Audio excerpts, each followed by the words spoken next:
ಬನ್ನಿ ಈ ಖಾರ ಪೊಂಗಲ್ ಮಾಡೋದು ಹೇಗೆ ನೋಡೋಣ. ಮೊದಲಿಗೆ ಈ ಚಿಕ್ಕ ಗ್ಲಾಸಲ್ಲಿ ನಾನು 1 ಕಪ್ ರೈಸ್, 1 ಕಪ್ ಹೆಸರು ಬೇಳೆ ತೊಗೊಂಡು ಚೆನ್ನಾಗಿ ಹುರ್ಕೊತಾ ಇದ್ದೀನಿ. ರೈಸ್ ಜಾಸ್ತಿ ಹುರ್ಕೊಳ್ಳೋದು ಬೇಡ, ಬೆಚ್ಚಗಾದರೆ ಸಾಕು. ನೆಕ್ಸ್ಟ್ ನಾನು ಹೆಸರು ಬೇಳೆನ ಒಂದು ಕಂದು ಬಣ್ಣ ಬರೋವರೆಗೂ ಹುರ್ಕೊತಾ ಇದ್ದೀನಿ. ಉರಿತಾ ಅದು ಒಂದು ಘಮ ಬರುತ್ತೆ, ಅಷ್ಟು ಹುರ್ಕೊಂಡ್ರೆ ಸಾಕಾಗತ್ತೆ.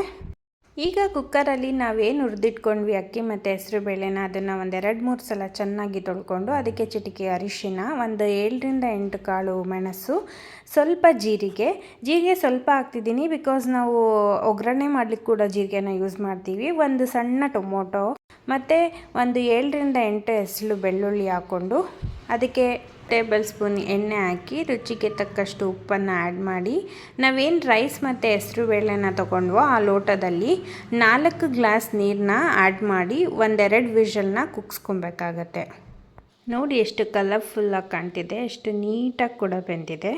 ಈಗ ಒಂದು ಒಗ್ಗರಣೆ ಹಾಕ್ಕೊಬೇಕಾಗತ್ತೆ. ಒಗ್ಗರಣೆಗೆ ನಾನಿಲ್ಲಿ ಸ್ವಲ್ಪ ತೆಂಗಿನ ತುರಿ, ಒಂದು 2ರಿಂದ 3 ಮೆಣಸಿನ್ಕಾಯಿ, ಒಂದು ಸ್ವಲ್ಪ ಕೊತ್ತಂಬರಿ ಸೊಪ್ಪು ಮತ್ತು ಕರಿಬೇವು ಮತ್ತು 1 ಇಂಚು ಶುಂಠಿನ ತುರಿದಿಟ್ಕೊಂಡಿದ್ದೀನಿ.